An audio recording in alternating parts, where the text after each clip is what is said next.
जय हिंद दोस्तों। स्वागत करता हूं आप सभी को अपने यूट्यूब चैनल सनम क्लासेस पर। आज इस यूट्यूब चैनल के माध्यम से मैं फाइनेंशियल मैनेजमेंट से रिलेटेड जितने भी बेसिक टूल्स होंगे उन सभी टूल्स को बारी बारी से आने वाले वीडियो में डिस्कस करेंगे। तो आज की इस सेशन में इस वीडियो में मैं इंट्रोडक्शन और कॉन्सेप्ट ऑफ फाइनेंशियल मैनेजमेंट को डिस्कस करेंगे। तो इस पे हम बात कर लेते हैं कि ये फाइनेंशियल मैनेजमेंट जो टॉपिक है किन किन स्टूडेंटों के लिए यूज़फुल है। तो आप सभी को बता दें कि ये स्पेशली आईकॉम और बीकॉम के स्टूडेंटों के लिए ज़्यादा यूज़फुल है और कॉमर्स बैकग्राउंड से आने वाले उन सभी स्टूडेंटों के लिए हेल्पफुल है, यूज़फुल है जो कॉमर्स कोर्स कर रहे हैं, कोई भी कॉमर्स कोर्स कर रहे हैं, जैसे ICom, BCom, MBA, BBA, C S वगैरह जो भी कोर्स कर रहे हैं, जो कॉमर्स बैकग्राउंड से आते हैं, जो भी स्टूडेंट कॉमर्स बैकग्राउंड से आते हैं उन सभी स्टूडेंटों के लिए हेल्पफुल रहेगी। तो इस सेशन में हम लोग इंट्रोडक्शन और कॉन्सेप्ट ऑफ फाइनेंशियल मैनेजमेंट पर बात करेंगे। फाइनेंशियल मैनेजमेंट का इंट्रोडक्शन और कॉन्सेप्ट पर हम लोग डिस्कस करेंगे। तो सबसे पहले समझते हैं कि फाइनेंशियल मैनेजमेंट होता क्या है। फाइनेंशियल मैनेजमेंट को हिंदी में क्या कहते हैं? तो फाइनेंशियल मैनेजमेंट जो है ये दो शब्दों से बना है, पहला फाइनेंस और दूसरा मैनेजमेंट। फाइनेंस का अर्थ होता है वित्त और मैनेजमेंट का अर्थ होता है प्रबंध। अगर इसका हिंदी में हम समझे तो फाइनेंशियल मैनेजमेंट को वित्तीय प्रबंध कहा जाता है। तो वित्तीय प्रबंध दो शब्दों के समूह से बना है। पहला जो है वो वित्त है, वित्तीय का आशय वित्त संबंधी से है, और प्रबंध का आशय किसी भी व्यवसायिक काम को सफलतापूर्वक करने से है। तो सामूहिक अर्थ समझा जाए फाइनेंशियल मैनेजमेंट यानी वित्तीय प्रबंध का आशय किसी भी व्यवसायिक फर्म के अंदर वित्त प्राप्ति से संबंधित कार्य को कुशलतापूर्वक करने से है। अर्थात किसी व्यवसायिक फर्म को वित्त की जरूरत होती है तो फाइनेंशियल मैनेजमेंट के द्वारा ही वित्त की प्राप्ति की जाती है। फाइनेंशियल मैनेजमेंट फाइनेंशियल मैनेजर द्वारा किया जाता है। हर एक व्यवसाय के अंदर फाइनेंशियल मैनेजर होता है और फाइनेंशियल मैनेजर के द्वारा ही फाइनेंशियल मैनेजमेंट किया जाता है, यानी फाइनेंस का मैनेजमेंट किया जाता है।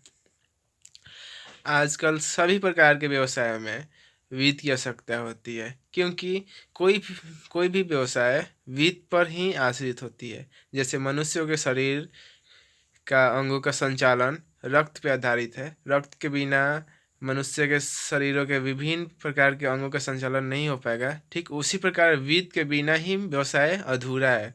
व्यवसाय को अगर सफलतापूर्वक चलाना है तो वित्त की बहुत ही ज़रूरत है। तो वित्त की पूर्ति फाइनेंशियल मैनेजर द्वारा किया जाता है, फाइनेंस का मैनेजमेंट करके।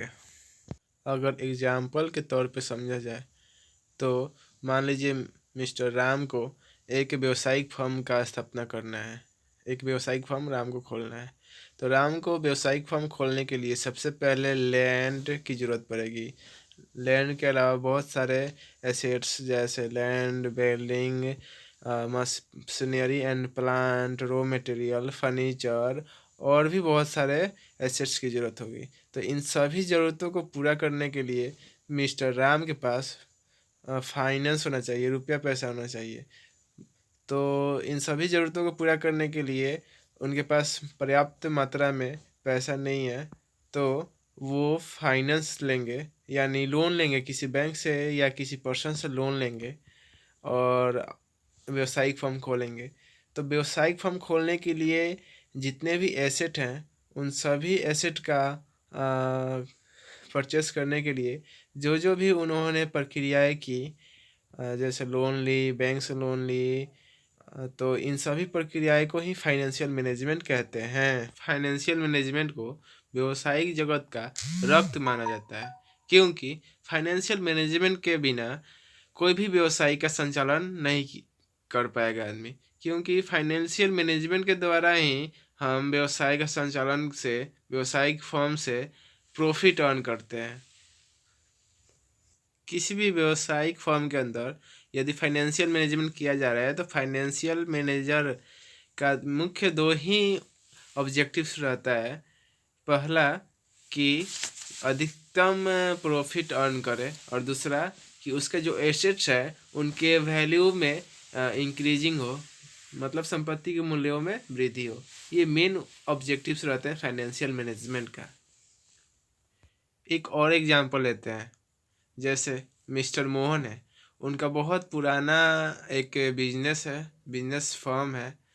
तो मोहन को उस बिजनेस से बहुत कम ही प्रॉफिट अर्न हो पाता है, क्योंकि सारे machinery and plants old model की है और डिमांड के हिसाब से वो सप्लाई नहीं कर पाते हैं।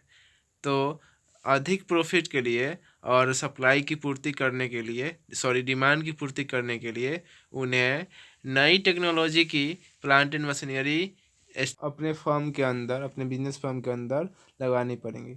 तो उन्हें इन सभी कार्यों के लिए वित्त की ज़रूरत पड़ेगी। तो वित्त की प्राप्ति कैसे वो करेंगे, ये फाइनेंशियल मैनेजमेंट का काम होता है। तो फाइनेंशियल मैनेजमेंट के द्वारा ही वो फाइनेंस की पूर्ति करते हैं और अपने बिजनेस फर्म को अपग्रेड करते हैं, जिनसे वो डिमांड के अपेक्षा सप्लाई बढ़ जाता है और वो अधिक से अधिक प्रॉफिट भी अर्न करने लगते हैं। फाइनेंशियल मैनेजमेंट को एकदम सिंपल सी भाषा में अगर समझा जाए तो जो आपके डिस्प्ले पे 3 लाइन का वो डेफिनेशन मतलब जो मीनिंग दिख रहा है, अगर उसका अर्थ आप अच्छा से समझ जाएंगे ना, तो फाइनेंशियल मैनेजमेंट का मीनिंग, इंट्रोडक्शन, कॉन्सेप्ट सब कुछ आपका क्लियर हो जाएगा। तो उससे हम पढ़ते हैं फाइनेंशियल मैनेजमेंट कॉन्सेप्ट और इंट्रोडक्शन ऑफ फाइनेंशियल मैनेजमेंट। वित्तीय प्रबंध का संबंध उन संगठनों के वित्त व्यवस्थाओं से है जो लाभोपार्जन के उद्देश्यों से संचालित की जाती है। इनका कहने का मतलब है कि वित्तीय प्रबंध उन सभी व्यावसायिक फर्मों के अंदर वित्त व्यवस्थाओं को करने से है। तो वित्त व्यवस्था कोई किसी भी व्यावसायिक फर्म के अंदर इसलिए करते हैं ताकि उन्हें अधिक से अधिक प्रॉफिट अर्न हो। आई होप कि आप सभी को कॉन्सेप्ट और इंट्रोडक्शन ऑफ फाइनेंशियल मैनेजमेंट समझ में आ गए होंगे। तो फाइनेंशियल मैनेजमेंट का मीनिंग और डेफिनेशन आगे वाला वीडियो में हम डिस्कस करेंगे, meaning and definition of financial management पे।